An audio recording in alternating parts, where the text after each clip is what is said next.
Dear the Neurotypical World, I lived in the Neurotypical World for the last 21 years, and I have to say I spent 99% of my time being confused. For the longest time I couldn't understand why everyone around me seemed to understand when to speak, what people really mean and understand this strange thing called subcontext. Although I know why I was academically weaker at school and have more or less caught up on the basic skills that the majority of the population learn and master before they head to high school, I turned 22 this year. The world around me feels like it's meant to make me feel inferior. It's established that 15 to 20% of the population are neurodivergent, so I understand that the world is designed for the neurotypical. However, I wish we could stop individuals whose brains function and process weirdly that a little different is somehow not less. In some ways, it seems like it's an inconvenience to you. I've spent time in an environment where I was joked about, manipulated because I was naive and unable to read social cues and the variance in vocal tone.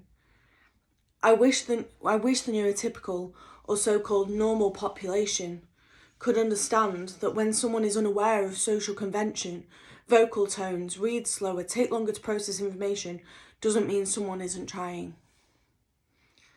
I have no way of understanding what it is like to experience the world from a neurotypical standpoint. And I assume that life is a little simpler, and the individuals can understand all the things that we neurodivergent people can find so difficult.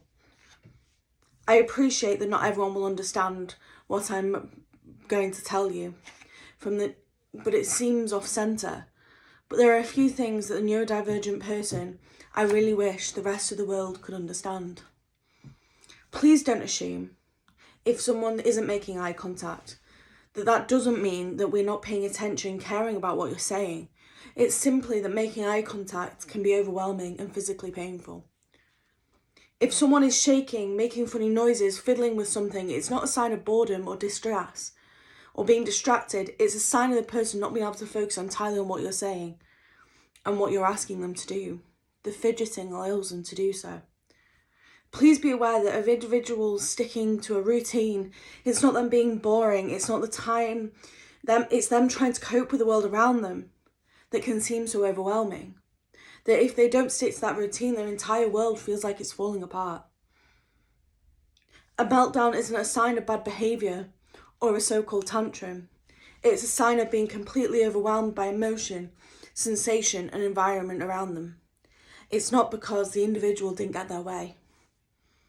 There is no cause of a neurodivergent condition. It happens. There has been links to genetics, but there is no hard evidence. We just happen to be a little different. Just how individuals can look a little different. Our brains just work differently. We don't want to be cured or made better. We want to be accepted for who we are, and accepted for both our strengths and our weaknesses. I don't expect every person to understand the nuances of each neurodivergent condition. However, please be patient and understand that we are not doing X, Y or Z to annoy or inconvenience you. Thank you for taking the time. A proud autistic and dyslexic person, Rebecca, and I'm neurodivergent and I'm proud of that.